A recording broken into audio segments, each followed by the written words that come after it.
Hi guys, welcome to just little princess channel. నాకైతే ఇప్పుడు exams అయిపోయినాయి. నెక్స్ట్ మంత్ అయితే హాలిడేస్ ఇచ్చేస్తారు. అందుకనే నేను మీ దగ్గరికి వచ్చేసా. నేనైతే మీకు ఒక దాని గురించి చెప్పమన్నాను.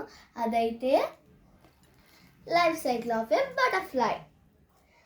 సో నేనైతే దీని గురించి మీకు ఎక్స్ప్లెయిన్ చేయబోతున్నాను. Life cycle of A butterfly has 4 main stages. That is, first stage, eggs. Second stage, caterpillar. Third stage, pupa. Fourth stage, an adult butterfly. It begins when female butterfly lays eggs on the plant. The caterpillar eats leaf and grow quickly. Finally, it forms pupa, transforms and emerges an adult butterfly. ఈ video అయితే మీకు నచ్చినట్లయితే like and subscribe చేసుకోండి. Bye guys.